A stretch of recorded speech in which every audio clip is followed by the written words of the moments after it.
Ya, saya anak komunitas underground ini. Underground Underground. punk, Iya, iya. skinhead, hardcore itu. Oh gitu. Iya. Berarti Itu. yang rambutnya. Iya. Oh iya iya iya iya. Itu memang hobi atau karena dulu lingkungan komunitasnya ke sana atau bagaimana, Mas?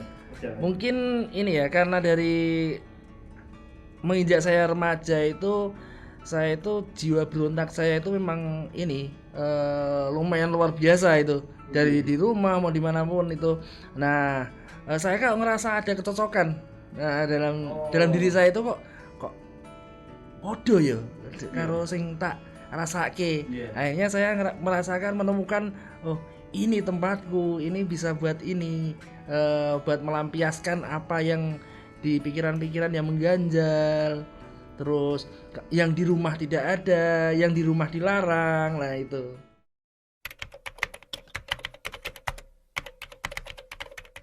Tidak tahu. Saya pinter-pinteran aja untuk ini apa menyembunyikan. Jadi Hmm. saya tiap kembali ke rumah ya saya jadi anak mama lagi. Ya, Wow. ngoten. Ini dua pribadi yang berbeda ya berarti Iya. yang satu anak mama, yang satu Iya. anak yang bebas ya. Hah? Iya. Sampai Oh, bertahun-tahun itu baru ketahuan kalau saya ada tato itu baru bertahun-tahun kemudian itu baru ketahuan. Betul, dulu itu saya merasa cuma aku pengen cuma tato di punggung sekali aja udah lah. Habis itu enggak. oh, Cuma mengidentitaskan diri saya. Nah, iya, itu kan. iya. Oh, terus ya cah lanang mosok ora tatoan. Nah, Nah, itu kan iya, betul. di daerah apa di tempat ini komunitasku aja dengan musik yang keras dengan berbagai macam segala macam aktivitasnya itu Hmm, mosok ora tatonan. Nah, itu hmm. kemudian setelah itu kok ini virusnya itu luar biasa itu. Akhirnya Virus nambah apa itu, siji Mas? lah, nambah satu lagi, nambah satu Oh, lagi, nambah satu lagi.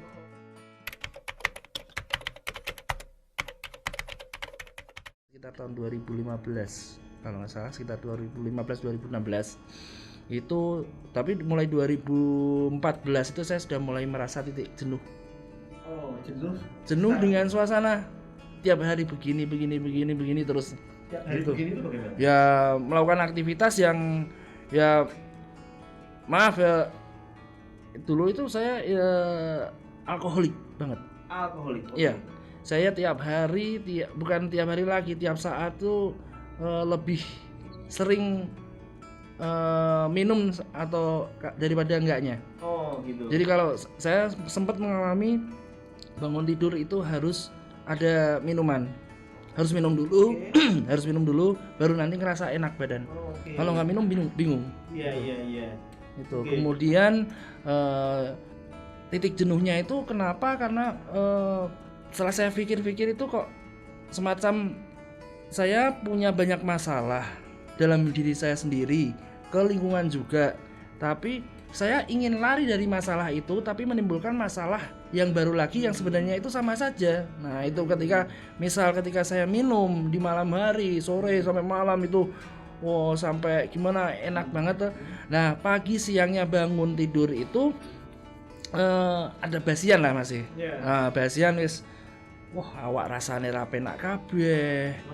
Blokek-blokeken nah itu Iya, kan. iya. Nah, untuk lari dari situ dari situ Hmm. itu saya larinya ke mana? Ke minum lagi. Biar saya nggak ngerasakan kondisi yang nggak enak ini. Nah, itu Oh, berulang-ulang terus.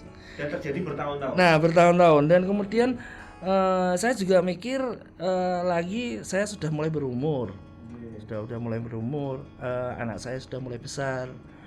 Nanti tak umpet-umpet ke tetap bakalan ketok. Nah, Iya. itu sama anak. Iya. Daripada walaupun mungkin saya tutupi, saya serapi mungkin ketika pulang ke rumah tapi tetap pasti akan tahu.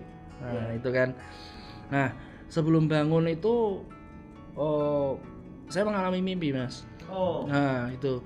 Nah, di situ saya disentil, saya ambil hikmahnya dari mimpi tersebut. Hmm. Nah, di situ itu saya mimpi saya seperti mengalami sakaratul maut, saya sekarat.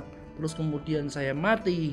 Kemudian saya dimasukkan ke liang kubur. Di situ gelap banget, nggak tahu apa-apa. Terus kemudian dibangunkan lagi, keluar lagi dari kubur dan di situ sudah di alam yang berbeda. Di situ digambarkan benar-benar real itu ada padang mahsyar di sana. Ada lapangan yang begitu luas sekali dan begitu panas dan banyak orang bergerombol. Tapi orang pada cuek semua. Nggak ada yang saling membantu apa gimana itu enggak. Bingung ini kayak orang ngantri sembako kalau jenis atau mungkin ngantri suntik vaksin kalau sekarang ya. Nah itu begitu ramai untel-untelan itu. Setelah sekian lama tiba di tempat kayak semacam jembatan kecil yang panjang. Nah di situ saya mendapat giliran untuk melewati itu yang mungkin itu disimbolkan sebagai Shiratal Mustaqim. Nah itu saya menyeberang di situ, kepleset jatuh. Kepleset jatuh di bawah itu. Apakah itu disimbolkan itu sebagai neraka atau tempat penyiksaan atau apa saya kurang jelasnya, tapi yang pasti saya di situ dicambuk di apa itu, dan paling berkesan dan paling saya ingat mungkin ini karena pertama saya mulai nakalnya untuk saya tidak menyalahkan atau ya maaf ya tidak menyalahkan orang-orang yang bertato. Ini menyalahkan saya diri sendiri. Jadi, nah ketika saya mulai menggambar diri saya sendiri, yang dicambuk terus itu yang di punggung itu. Oke. Kemudian setelah sekian lama di situ, alhamdulillah saya kayak mempunyai semacam kekuatan untuk merangkak ke atas. Tahu-tahu di luar itu terlihat seperti kayak bukit, tanaman hijau, sejuk, indah, adem. Nah, apa itu? Wallahu alam, mungkin apakah itu yang mau disimbolkan itu sebagai surga, saya juga tidak berani untuk mengatakan itu surga, itu enggak. Yang pasti yang saya ambil hikmahnya, saya diberikan kesempatan itu. Dari saya terpuruknya di bawah untuk merangkak naik ke atas mendapat suatu kedamaian. Nah, di situ saya terbangun, keringetan, bingung, rakaran genai saya itu. Ya Allah, ya aku nopo ya.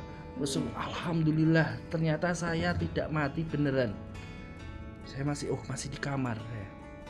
Itu. Langkah selanjutnya itu saya masih bingung. Ya aku kudu tobat ya. Saya ke kamar mandi. Itu atas dasar kesadaran diri. Sadar diri. Bisikan atau bagaimana? Ya mungkin saya ngiling-ngiling itu di situ. Saya ngiling-ngiling mimpinya itu.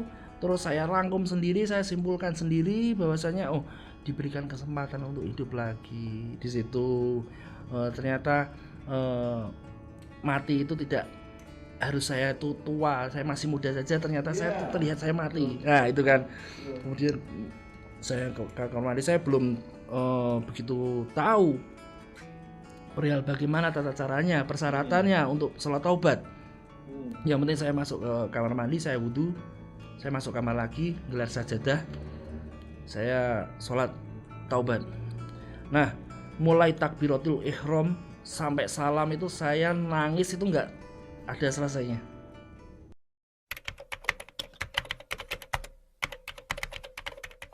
Ajakan maksiat kepada orang lain saya. Maksiat kepada orang lain. Begitu banyak, begitu luar biasanya saya mengajak teman-teman orang-orang yang lain. Saya nakal, saya malain orang. Saya maksa orang untuk minum, untuk apa yang lainnya semuanya. Banyak, hampir tiap hari saya gitu. Dan lain-lain semuanya itu banyak.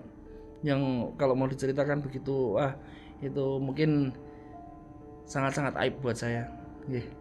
Itu dan saya takbiratul ihram nangis, ya Allah, saya sujud lama, bingung, sampai saya mungkin agak kelupaan untuk bacaan apa itu masih bingung. Yang penting saya niatkan ini benar saya sholat taubat. Setelah salam saya duduk sendiri, diam, istighfar sebisanya, nunggu ibu bangun subuh. Ketika ibu bangun keluar dari kamar, sujud, saya utang ya.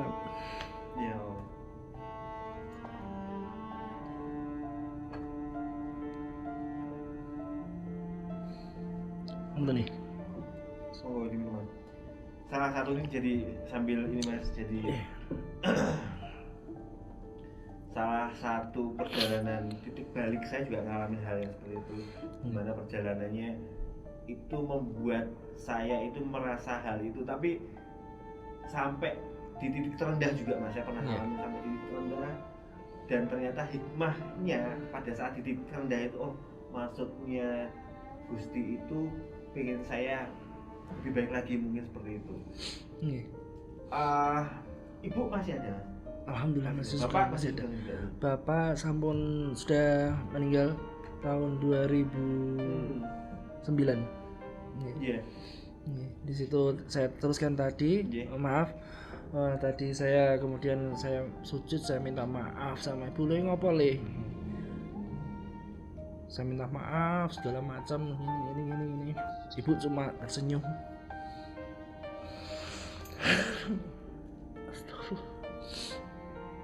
Begitu kuatnya ibu, cuma bilang alhamdulillah le, dongono ibu pirang-pirang tahun.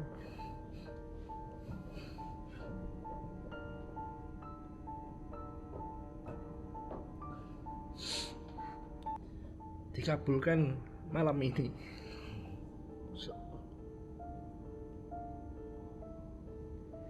Jadi mungkin memang ini Mas, jadi mungkin bukan karena kita ini orang baik, tapi salah satu dorongan terbesarnya adalah kenapa kita mendapatkan petunjuk itu mungkin memang karena ada orang-orang tercinta kita itu mendoakan kita, mungkin seperti itu. Mungkin seperti itu. Mungkin ibu, mungkin istri, anak, mungkin ya Mas. Ya, di situ saya begitu langsung saya merasa percaya, benar-benar mulai percaya banget kekuatan doa.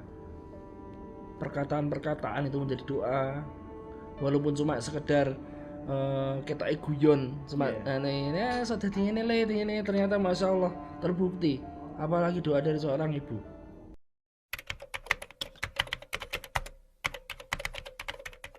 Ya, dengan segala macam yang masih kekurangan saya yang masih begitu banyak, saya mengistiqomahkan apapun segala amalan dan ibadah saya. Jadi saya berpikiran sendiri untuk istiqomah itu bukan sekedar mempertahankan apa yang kemarin sudah kita amalkan, tapi kita tingkatkan sedikit demi sedikit. Kalau cuma mempertahankan yang kemarin, apa yang sudah kita amalkan, apa yang kita sudah ibadahkan, itu lama-kelamaan akan jenuh. Oh, gitu. Kalau buat saya sendiri loh ya, buat saya itu akan lama akan jenuh. Mau nginang-ini tok. Tapi kemudian kayak semacam begini, untuk perihal sholat saja. Dari sholat dari pertama yang kita belum terbiasa, kita paksakan dulu. Terus paksakan. Itu memang harus dipaksa ya Mas? Paksa. Karena belum kebiasa, kan pasti susah. Malas yora makan. Bukan ku sarungnya si kotor. Iki sih. Nah, itu di dalam ajaran Islam itu, maaf ya. Kalau salah tolong dibenarkan. Di dalam ajaran Islam itu tidak boleh memaksa kepada orang lain. Yang boleh memaksa itu untuk pada diri sendiri kita. Paksakan untuk diri sendiri. Misal kayak tadi untuk sholat yang belum terbiasa kita paksakan. Nanti lama kelamaan akan menjadi terbiasa karena biasa. Nah itu ketika sudah mulai terbiasa dengan sholat, istiqomahkan lagi. Setelah istiqomah tambahkan, tingkatkan sedikit. Oh, yang biasanya saya sudah rajin 5 waktu menjadi di awal waktu. Kemudian setelah di awal waktu mungkin cah lanang, kudune jamaah nang masjid ternyata. Nah itu kemudian ke masjid, ke musola lah, dimaksimalkan.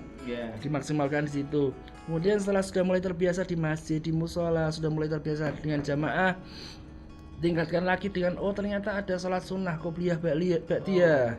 Ternyata ada sholat duha, ada tahajud, sholat hajat dan segala macam yang lainnya. Ternyata ada zikir, ternyata ada segala macam. Nah itu kan ternyata luar biasa. Yang dulu saya pernah sombong, sementing. Nah ini yang bisa menjadi catatan untuk mengistiqomahkan segala macam ibadah dan amal kebaikan itu, menggeser kata-kata satu kalimat dari yang biasa masih orang-orang awam ya mungkin ya, termasuk saya sendiri dulu juga begitu.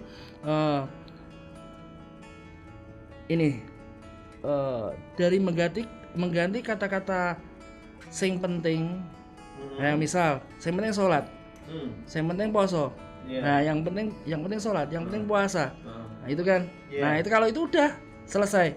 Ganti geser kalimat menjadi sholat itu penting, puasa itu penting, Oke. Islam itu penting, bukan yang penting Islam. Kalau yang penting Islam ya wes sudah selesai. Tapi kalau sholat itu penting, ternyata pentingnya apa sih? Banyak keutamaan kita pelajari. Oh. Nah, itu kan. Iya. Nah, itu dari sing penting sholat menjadi sholat kuwi penting. Nah, itu kan. Iya. Jadi nanti akan menjadi hal yang utama di kehidupan kita. Iya. Kalau cuma sing penting, nah udah. Sebenarnya Islam ya KTP itu Islam. Nah, itu kan.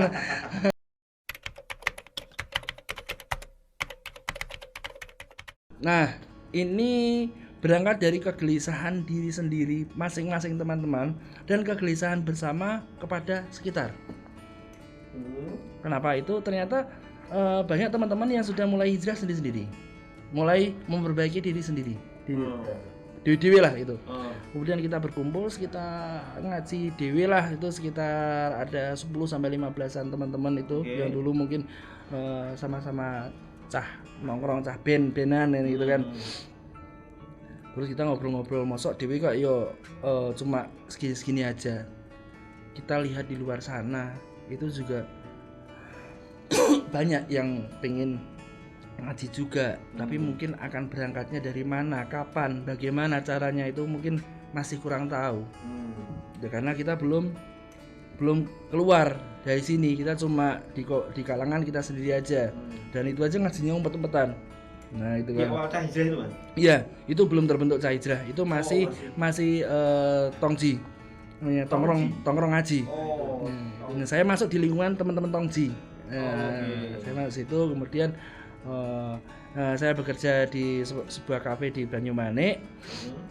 Yo, kalau pas lagi nggak ngaji, mbok nongkrong di sini, kita ngobrol-ngobrol iman, kita nongkrong ngopi-ngopi, ngobrol-ngobrol santai. Oke, setelah itu mulai timbul gagasan untuk membuat suatu komunitas kajian yang lebih besar. Keinginannya kita semua bareng-bareng yang bisa bikin kajian rutin dan ya kita terinspirasi juga dengan SIF Pemuda Hijrah Bandung. Itu SIF Ustadz Danan Ataki. Nah, terus ada komunitas yang lainnya juga itu di Jakarta, di mana Nah, terus kemudian kita godok bareng-bareng, ngobrol-ngobrol sore malam kalau saya habis kerja gitu. Apa ya?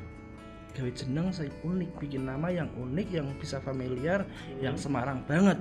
Nah, udah ini terus akhirnya kok kepetik, oh iya Semarang itu biasa tiap tongkrongan itu mau kata cah kayak cah motor, cah opo lah gitu kan, cah klabing, cah apa, nah itu.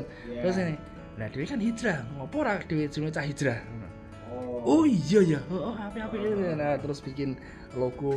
Terus kita langsung bikin ini aja, bikin Instagram. Untuk sosmednya kita bikin poster. Nah, terus kapan? Ya udah kita bikin tiap malam Jumat aja. Nah, itu kan. Untuk apanya, Mas? Pengajian. Yowes kita nyari sambil nyari masjid kita bikin itu nggak ada 1 minggu itu. Dari masjid, akhirnya dapat Al-Furqon di Masjid Kejaksaan nih, belakang Jalan Pahlawan itu, Kusuma Wadani. Di situ boleh buat pengajian. Rencananya kan tiap malam Jumat. Nah, qadarullah itu malam Jumat yang pertama mau bikin kajian itu pas malam 17 Agustus, Mas. Jadi tahun berapa, Mas? Tahun 2017. Wah, akeh wong ini banyak orang tirakatan. Kita undur aja malam Sabtu. Nah, akhirnya malam Sabtu lah, Al-Furqon belum bisa. Terus malah kita dapatnya di masjid ini MAJT. Nah, MAJT itu ternyata belum izin kita. Yang menyarankan teman dari salah satu teman itu ini supaya bikin poster, kita belum tahu bagaimana caranya. Harus izin dulu atau bagaimana. Kita bikin poster, udah kita share di sosmed, terus kemudian kajian jam 7:30. Kok orang sing teko bingung nih. Akhirnya sampai terkumpul itu sekitar jam 9 setengah 10-an malam, jam 9-an malam. Iya, Itu iya. ber 18 kalau nggak 17 orang. Saya Oh, lupa, antara 17 sampai 18 orang. iya. Akhirnya kita di bawah yang di payung-payung itu, yang di depan. Iya. Lagi duduk melingkar bareng ngobrol, nah itu kan muter tok itu, sekitar itu datangi security-nya MACT. Iya. Ini ada apa ini kumpul-kumpul gini-gini, terus kita jelaskan. Oh alah, itu besok lagi ini aja mas, bikin proposal nanti biar dibantu dan nanti malah difasilitasi. Oh iya siap. Terus kemudian hari berikutnya kita mikir, bedine kok ngene nggone mung dhewe wong semene. Betul. Cari masjid lagi, akhirnya kembali ke Al Furqon itu. Oh. Nah, di Al Furqon kemudian meningkat malam Jumat itu menjadi 25 orang. Terus akhirnya malam Jumat berikutnya masuk ke dalam di Al Furqon yang minggu pertama itu, yang malam Jumat pertama itu masih di teras. Depan itu. Nah, iya. Terus akhirnya yang itu akhirnya diperbolehkan dan itu masih khusus untuk laki-laki. Oh. Khusus untuk laki-laki. Loh, banyak DM masuk, banyak yang komen dibuka untuk umum aja mas, gini bla bla bla. Yang perempuan juga ingin ikut ngaji, terus kita rundingkan sama teman-teman, piye ya wis lah, nggak apa-apa, kita masa menghalangi orang untuk belajar baik. Nah itu akhirnya alhamdulillah bisa masuk ke dalam. Nah alhamdulillah sampai sekarang ini. Oh. Gitu. Nah, pada saat pandemi ini pengajiannya Ya sementara lewat online atau alhamdulillah online. Karena masih tidak diizinkan untuk membuat ini kan, Iya, suatu acara ya. acara itu.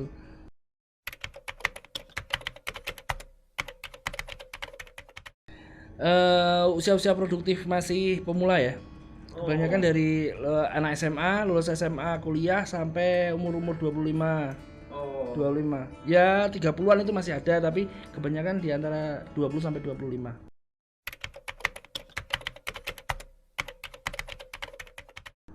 Untuk kemarin-kemarin itu kan kajian rutin ya tiap Iya. malam Jumat. Iya. Terus kemudian ada panahan. Panahan. Panahan, terus ada futsal. Oke. Jadi memang olahraga kita tetap selenggarakan Iya, untuk bareng-bareng. iya. Terus berbagi untuk donasi ke pondok pesantren. Terus acara kolaps dengan komunitas lainnya. Iya. Terus kunjungan juga ketika ada suatu kayak dibilang kayak festival ini ya. Festival dakwah. Nah kalau dibilang ya gitu ya, parade dakwah kayak semacam kalau di Jakarta itu Hijrah Fest. Nah itu kan. Oh, Terus itu dari kolapsi ya, Cah Hijrah. kita datang. Kita Iya. datang, kita dapat undangan, terus kita datang ke sana, kita buka booth, bagaimana kita bikin konsultasi hijrah. Nah, alhamdulillah itu biasanya malah kalau untuk kalau kita buka booth untuk konsultasi hijrah itu yang datang itu kebanyakan orang tua. Tuh, nah, karena anaknya. Iya, Oh. kebanyakan mencurhatkan anaknya. Oh. Itu. Nah, ya di situ mungkin nanti akan di sininya ada bapak-bapak, ibu-ibu, orang tua yang anaknya menginjak remaja, itu ya. Bukan saya menasihati untuk bapak-bapak, ibu-ibu, mungkin akan sedikit memberikan masukan.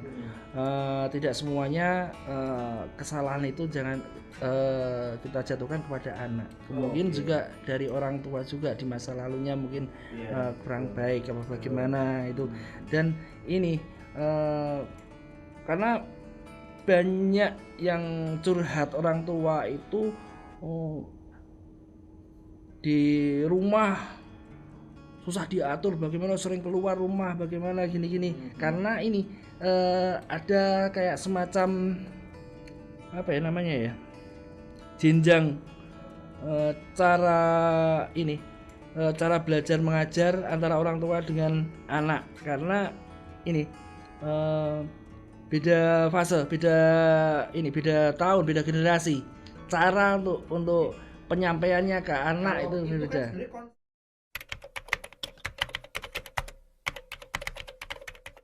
Ya mungkin kalau untuk saya pribadi ya, saya dari pengalaman saya juga, dari pengalaman saya kepada orang tua saya bagaimana, terus saya teliti sendiri, terus ya alhamdulillah banyak yang cocok ketika untuk ngobrol-ngobrol, untuk sharing-sharing, untuk konseling perihal orang tua dan anak. Jadi saya ini saya garis besari menjadi poin-poin yang benar-benar harus dipegang untuk orang tua itu, jadikan anak itu jangan hanya sekedar anak tapi menjadi teman, menjadi sahabat, untuk teman curhat, untuk teman ngobrol-ngobrol, sharing-sharing, ngobrol yang ringan aja nggak masalah.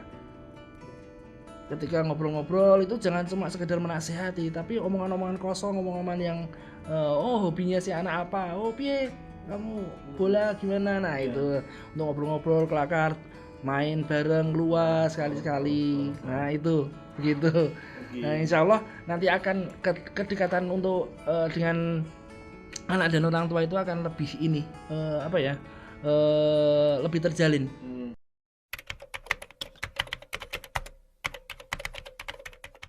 Tidak ada persyaratan khusus. Nggak ada persyaratan khusus sama sekali. Asal datang mau. Nggak perlu ngumpulin KTP, ngumpulin kakak itu nggak perlu. Nggak. Monggo silakan datang cuma sekali nggak apa-apa. Kalau malu, misal ini saya belum bisa pakai baju koko, saya belum bisa pakai. Kalau yang perempuan belum bisa pakai hijab yang syari, nggak masalah. Yang penting satu persyaratan utama tertutup aurat itu aja. Mau datang, mama sih aku pakai jaket kulit, pakai celana jeans, enggak masalah, itu nggak apa-apa. Yang penting datang dulu aja. Nah, terus yang perempuan aku masih pakai celana jeans juga, ini enggak apa-apa, yang penting berkerudung, pakai baju panjang. Nah itu, insya Allah nanti lama kelamaan akan belajar dengan sendirinya, melihat sekelilingnya.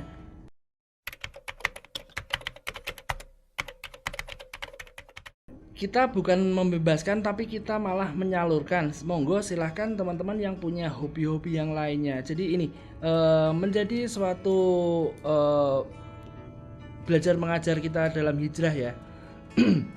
Ketika kita punya masa lalu, mungkin pekerjaan, mungkin hobi, mungkin pengalaman yang lainnya, mungkin kegiatan kesehariannya itu yang menjadikan diri kita itu maksiat, menjadi kita buruk. Jangan salahkan pekerjaannya kita.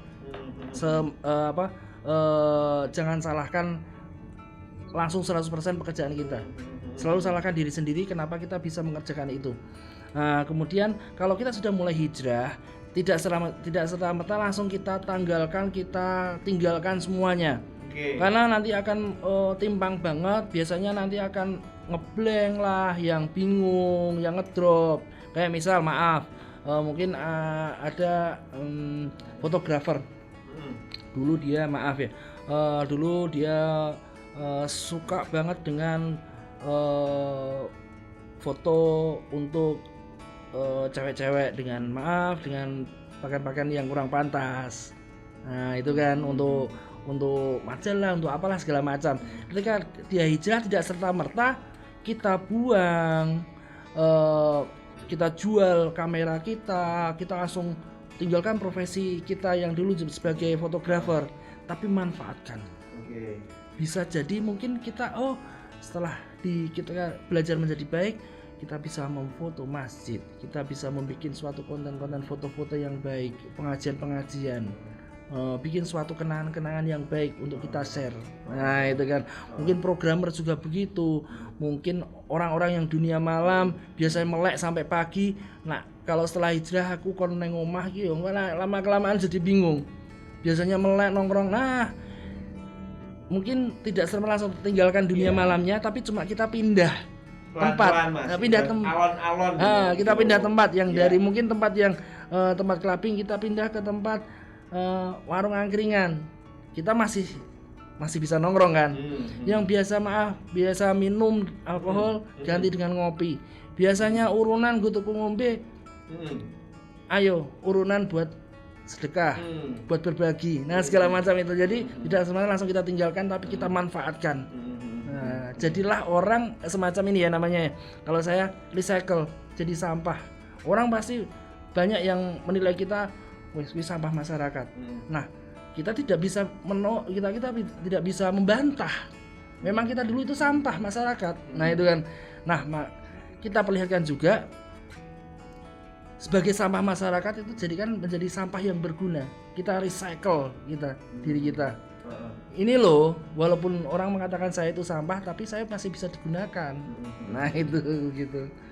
kita sering kolaborasi karena memang pengurusnya di Cahijrah itu ada beberapa orang yang memang bekerja di namanya ta'aruf online.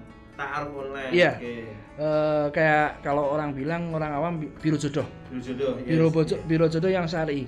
Iya. Jadi memang benar-benar mereka saling mengumpulkan CV, dikumpulkan. Misal saya orangnya Ta'aruf Online Indonesia ya, itu ya, mengumpulkan ke saya data-data semuanya, terus nanti saling bertukar CV dengan tidak menampilkan foto masing-masing. Kalau memang merasa sudah saling cocok, nanti bisa memperlihatkan fotonya.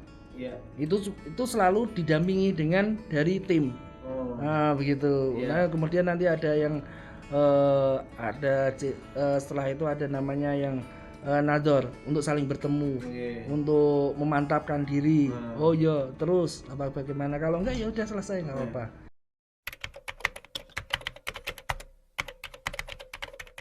Pernah sempat sebelum pandemi dulu, sebelum boomingnya COVID itu pernah kita bikin kayak coffee shop di garasi basecampnya Cahijrah.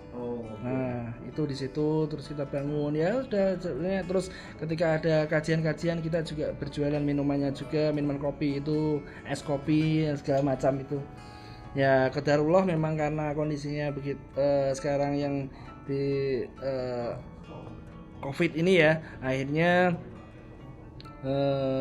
putus di tengah jalan juga karena terbenturnya dengan modal dan segala macam. Karena kami di Cahijrah itu untuk dari segi pendanaan kita benar-benar hanya mengandalkan dari kotak infak ketika pengajian sedang offline berjalan. Itu offline yang di masjid itu kotak infak, terus juga paling patungan dari teman-teman sendiri itu untuk menjalankan roda ini kehidupannya Cahijrah di situ.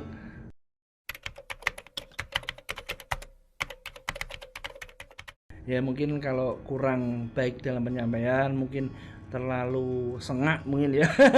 mohon dimaafkan mungkin ya. Ini karena saya menyampaikan ini karena rasa sayang saya kepada teman-teman semuanya. Jangan menjadi orang yang sombong, karena orang yang sombong walaupun sombongnya itu sekecil biji sawi itu saja sudah tidak diterima di surga. Wallahu alam ya. Itu salah satu sifat sombong itu adalah dengan cara menunda pertaubatan. Oh iya? Iya.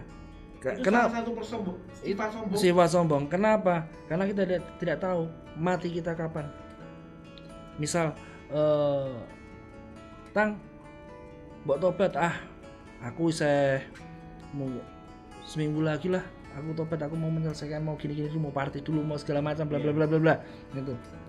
Kok sombong banget? Apakah kita tahu hidup kita sampai minggu depan? Belum tentu. Besok saja kita nggak tahu. Nggak usah sampai besok.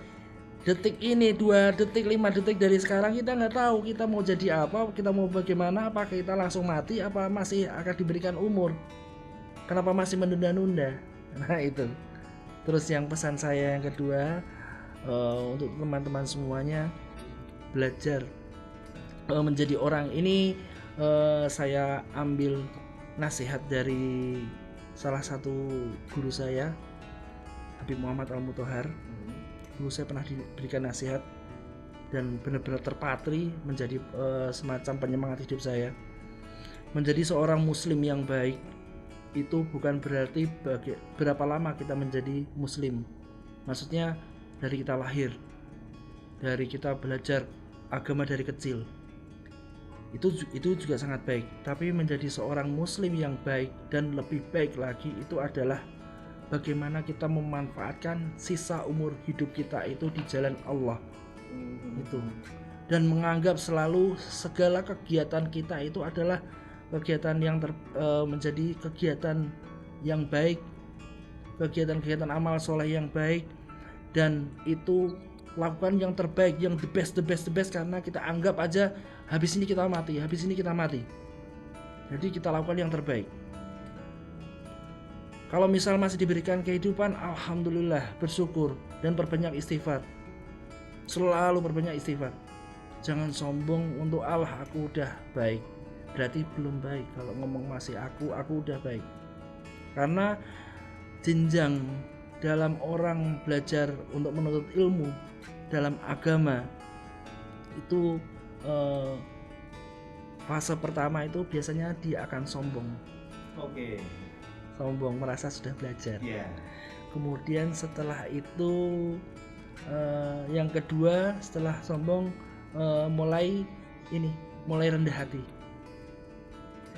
Terus kemudian yang ketiga itu akan merasa sangat banyak kurang ilmu, karena ilmu agama itu benar-benar begitu luas.